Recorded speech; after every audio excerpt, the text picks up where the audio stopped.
பொங்கல் பண்டிகை நெருங்கி வரும் நிலையில் தூத்துக்குடியில் மஞ்சள் குலைகள் அறுவடை செய்யப்பட்டு விற்பனைக்கு தயார் நிலையில் உள்ளது. இதுகுறித்து பார்க்கலாம் இந்த செய்தி தொகுப்பில். பொங்கல் பண்டிகையில் கரும்பு எந்த அளவிற்கு முக்கியமோ அதே அளவிற்கு மஞ்சள் கொத்தும் முக்கியத்துவம் வாய்ந்துள்ளது. மங்கள பொருளான மஞ்சள் கொத்து வீட்டின் முன்பாகவும் பொங்கல் பானையை சுற்றிலும் கட்டப்பட்டு அதன் பின்னரே பொங்கல் வைக்கப்படுகிறது. ஆண்டு முழுவதும் மஞ்சள் பயிரிட்டாலும் மஞ்சளை செடியுடன் வாங்குவது பொங்கல் பண்டிகையில் மட்டுமே. இத்தனை முக்கியத்துவம் வாய்ந்த மஞ்சள் கொத்து பொங்கல் பண்டிகைக்காகவே பயிரிடப்பட்டு வருகிறது.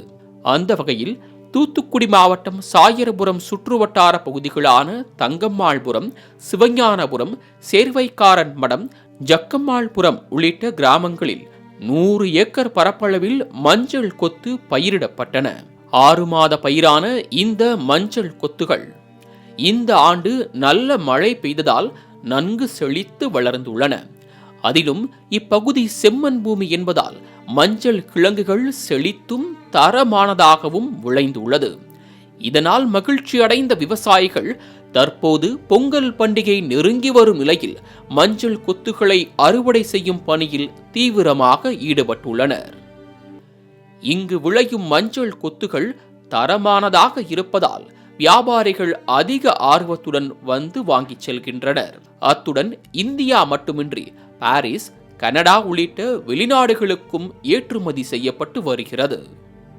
கவர்மெண்ட் இதை கரும்பு கொடுக்குற மாதிரி மஞ்சளும் ஒரு காடுக்கு 2 மஞ்சள் குலன்னு கொடுத்தா ரொம்ப சந்தோஷமாக இருக்கும்.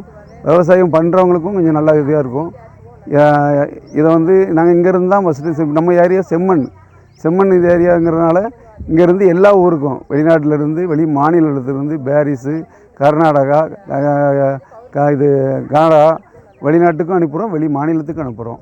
அதில் விலைவாசி கொஞ்சம் கம்மி. அதில் கவர்மெண்ட் இதுக்கு ஒரு மானியம் கொடுத்து இந்த விவசாயிகளை கொஞ்சம் ஊக்குவிச்சா ரொம்ப நல்லாயிருக்கும்.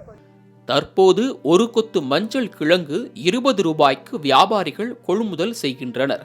இந்த விலை கட்டுப்படியாகும் விலைதான் என்றாலும் செலவுகளை சமாளிக்க பொங்கல் தொகுப்பில் தமிழ்நாடு அரசு கரும்பு வழங்குவது போல் மஞ்சளையும் கொள்முதல் செய்து வழங்கினால் தங்களின் வாழ்வாதாரம் பாதுகாக்கப்படும் என்று மஞ்சள் வியாபாரிகள் கோரிக்கை விடுத்துள்ளனர். மஞ்சள் இந்த ட்ரிப்பு கொஞ்சம் கம்மியாக தான் இருக்குது, விளைச்சல் கொஞ்சம் கம்மியாக தான் இருக்குது. மழை கொஞ்சம் ஒழுங்காக வர இல்லாததுனால மஞ்சள் கொஞ்சம் வரத்து கம்மியாக தான் இருக்குது. இங்கே ஆனால் மஞ்சள் நல்லாயிருக்கும், எப்போவுமே கொஞ்சம் அதிகமாக. போன ட்ரிப்பு நல்லா மஞ்சள் இருந்துச்சு, இந்த ட்ரிப்பு கொஞ்சம் நல்லா தான் இருக்குது. சேர்வைக்கார மடம் நாங்கள் தூத்துக்குடி எல்லாமே விளைச்சல் போவோம். பம்பாய்க்கு நாங்கள் பாயில் எல்லாம் வச்சு அடுக்கி அது பம்பாய் இதெல்லாம் வர போவோம் வண்டியில். அதனால் மஞ்சளுக்கு கொஞ்சம் கவர்மெண்ட் எடுத்து இதை மஞ்சள் எல்லாத்துக்கும் கொடுக்கலாம். பல தலைமுறைகளாக மஞ்சள் விவசாயத்தில் ஈடுபட்டு வரும் இவர்கள் ஓட்டு வீட்டிலேயே வாழ்ந்து வருகின்றனர். வரவுக்கும் செலவுக்கும் சரியாக உள்ளதால் வீடு கட்டுவதை நினைத்து கூட பார்க்க முடியவில்லை என்று கூறும் இவர்கள் இந்த ஆண்டு மழைக்கு கூட வேறு இடத்தில் போய் தங்க வேண்டிய நிலை உள்ளதாக வேதனை தெரிவிக்கின்றனர். இதனால் தங்களுக்கு அரசு சார்பில் வீடுகள் கட்டித்தர வேண்டும் என்பது இவர்களின் கோரிக்கையாக உள்ளது. கரும்பு நீங்கள் இலவசமாக கொடுக்குற மாதிரி இந்த மஞ்சள் கவர்மெண்ட் எடுத்துட்டிங்கன்னா நாங்கள் இங்கே கொஞ்சம் வாழ்வாதாரம் கொஞ்சம் உயரும். ஆனால் டெல்லி, மும்பை, தூத்துக்குடி, திருநெல்வேலி எல்லா மாநிலமும் போகுது குறிப்பிட்ட அளவு.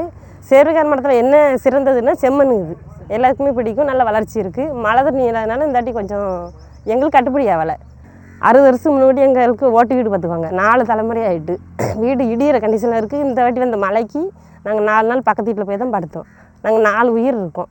இந்த 4 உயிருக்கும் பாதுகாப்பு வேணும். எங்களுக்கு கவர்மெண்ட்டு தயவு செய்து வீடு தாங்க, ஒரு வீடு எவ்வளோ மக்களுக்கும் சரிங்க, எங்களுக்கும் சேர்த்து. இவர்கள் உற்பத்தி செய்யும் இந்த மஞ்சள் மங்கள பொருளில் முதலிடம் பிடித்தாலும் இவர்களின் வாழ்வாதாரம் என்னவோ கடைநிலையில்தான் உள்ளது. இவர்கள் வாழ்விலும் மங்களம் செழிக்குமா? பொறுத்திருந்து பார்ப்போம். மாலை முரசு செய்திகளுக்காக தூத்துக்குடி செய்தியாளர் மோகன்ராஜுடன் ஷீபா சேனன்.